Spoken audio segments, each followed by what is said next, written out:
සුසන්ත කහවත්ත අධ්‍යක්ෂ ජනරාල් දීවර හා ජල සම්පත් දෙපාර්තමේන්තුව ඊයේ දිනේදී මාතර දෙවුන්දර දීවර වරායෙන් රැකියාව සඳහා පිටත්ව ගිය MTR 263 කියන දීවර යාත්‍රාව ඊයේ රාත්‍රී කාලයේදී අපගේ දේශීය මුහුදේදී අනතුරකට ලක් වෙලා තියෙනවා. අද උදෑසන තමයි අපිට මේ අනතුර පිළිබඳව දැනගන්න ලැබුණේ. ඒ දැනගත් වහම අපි ශ්‍රී ලංකා නාවික හමුදාවට දැනුම් දීලා ශ්‍රී ලංකා නාවික හමුදාවේ යාත්‍රාවක් ඒ ස්ථානයට පිටත් කරනු ලැබුවා. මේ ඊයේ හවස මේ දීවර යාත්‍රාව දීවර රැකියාවට පිටත්ව ගිහිල්ලා අපගේ දේශීය මොහොතේම තමයි යාත්‍රාව ගමන් කරමින් තිබුණේ. මේ අනතුරට සිද්ධ වෙච්ච ප්‍රදේශය වාණිජ නෞකා විශාල වශයෙන් ගමන් කරන නාවික ගමනාගමනක මාර්ගයක තමයි පිහිටලා තියෙන්නේ. ඒ අනුව අපි විශ්වාස කරනවා මේ අනතුර සිද්ධ වෙන්නට ඇත්තේ වාණිජ නෞකාවක ගැටීමකින් කියලා. ඒ යාත්‍රාව මේ ගැටීමත් එක්ක අනිත් පැත්තට පෙරලිලා තියෙනවා. ඒ අනිත් පැත්තට පෙරළූ මතු පිටෙහි එක් දීවරයෙක් ආරක්ෂිතව රැඳී සිටියා. ඒ දීවරයා මේ වන විට ශ්‍රී ලංකා නාවික හමුදාවේ යාත්‍රාවෙන් ගොඩබිමට රැගෙන ඇවිත් රෝහල්ගත කරලා ප්‍රතිකාර ලබා දෙමින් සිටිනවා. ඒ වගේම මේ යාත්‍රාව අනිත් පැත්තට පෙරිලා ඒ යාත්‍රාවේ ඇතුලේ තවත් දීවර කාර්මිකයෙක් රැඳී සිටිනවා කියලා තමයි විශ්වාස කරන්නේ. ඒ අනුව හඳුනාගෙන තියෙනවා අවම වශයෙන් එක් දීවර කාර්මිකයෙක් නිරුපද්‍රිතව ඒ දීවර යාත්‍රාවේ යට ප්‍රදේශයේ රැඳී සිටිනවා කියලා.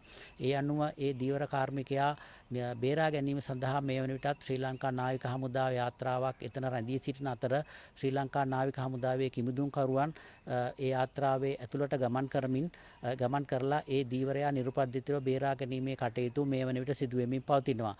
ඊට අමතරව ඒ යාත්‍රාවේ ගමන්ගත් දීවර කාර්මිකයන් 5 දෙනාගෙන් දීවරයන් 2 දෙනෙකුගේ සිරුරු ශ්‍රී ලංකා නාවික හමුදා යාත්‍රාවට ගනු ලැබුවා.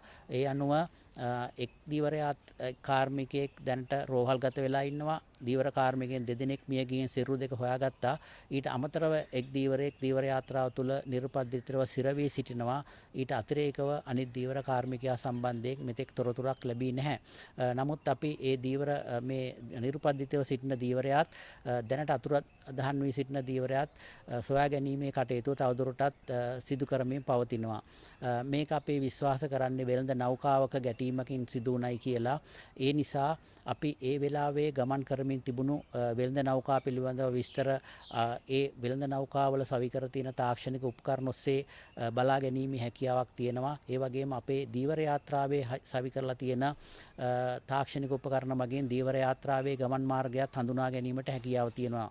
ඒ අනුව මේ යාත්‍රා දෙක කුමන ස්ථානයේ ගැටීමකට ලක් වුණාද කුමන යාත්‍රාවක ගැටුණාද යන්න තාක්ෂණික වශයෙන් තහවුරු කර ගැනීමේ හැකියාව තියෙනවා.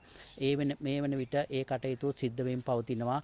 නිශ්චිතව ඒ යාත්‍රාව හඳුනා ගැනීමෙන් අනතුරුව අපි වෙළඳ නැව් අධ්‍යක්ෂ කාර්යාලයට මේ පිළිබඳව දැනුවත් කරලා ඒ යාත්‍රාව සම්බන්ධයෙන් අවශ්‍ය නීතියානුකූල කටයුතු කිරීම සිදු කරනවා.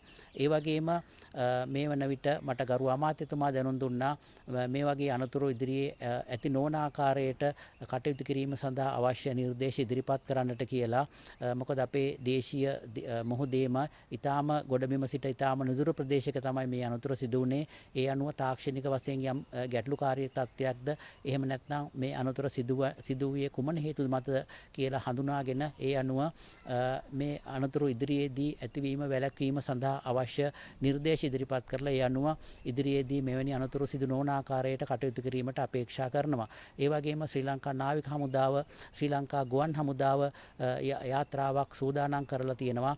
අර යාත්‍රාව තුළ සිර වී සිටින නාවිකයා දීවරයා බේරාගත් වහාම ගුවන් මගින් රෝහල්ගත කිරීම සඳහා අවශ්‍ය රැගෙනීමේ කටයුතු සඳහා ඒ අනුව ශ්‍රී ලංකා ගුවන් හමුදාවේ මැදිහත් වීමෙන් ශ්‍රී ලංකා ගුවන් හමුදා යානයක් සූදානම් කරලා තියෙනවා. ඕනෑම අවස්ථාවක මේ යාත්‍රාව තුළ සිර වී සිටින දීවරයා බේරාගත් වහාම ගොඩබිමට ගෙනල්ලා රෝහල්ගත කිරීම සඳහා. ඒ වගේම කළුතර බේරුවල ප්‍රදේශයේ අද උදෑසන තවත් අනතුරක් වාර්තා වුණා. ඒ එක් දින කුඩා යාත්‍රාවක් OFRP OFRP 1475 KLT කියන එක්දින දීවර යාත්‍රාව මේ දීවර යාත්‍රාව අද උදෑසන 6-7 අතර කාලයේ තමයි රැකියාව සඳහා පිටත්ව ගොස් තියෙන්නේ. මේ යාත්‍රාවේ දීවර කාර්මිකයන් දෙදෙනෙකු රැකියාව සඳහා පිටත්ව ගිහින් තියෙනවා.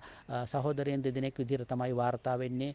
ඒ යාත්‍රාවත් ඉතාම ආසන්න වෙරළාසන්න ප්‍රදේශයේදී තමයි අනතුරකට ලක් වෙලා තියෙන්නේ.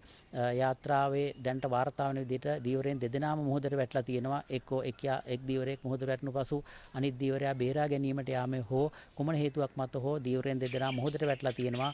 ඒ දීවරයෙන් දෙදෙනා සොයා ගැනීම සඳහා මේ වෙනටත් කටයුතු කරමින් පවතිනවා. නමුත් මේ දක්වා දීවරයෙන් දෙදෙනා සොයා ගැනීමට හැකියාවක් ලැබුණේ නැහැ. ඉතින් අපි මේ කුඩා දීවර යාත්‍රා සඳහා ඔවුන්ගේ ජීවිතාරක්ෂක කබා යන ලෙසත් ජීවිත ආරක්ෂක කබා පැළඳ යන ලෙසත් අපි දැනුම් දීලා තිබුණත් ඇතැම් අවස්ථාවල දීවරයෙන් ඒ ආකාරයේ කටයුතු නොකරන අවස්ථාත් අපේ නිරීක්ෂණය වෙලා තියෙනවා. කෙසේ වෙතත් ඒ අනතුර සිදු වූ ආකාරයත් සම්බන්ධයෙන්ුත් අපි පරීක්ෂා කරලා බලලා ඉදිරියේදී එවැනි අනතුරු ඇති නොවන ආකාරයකට කටයුතු කිරීමට අපේක්ෂා කරනවා.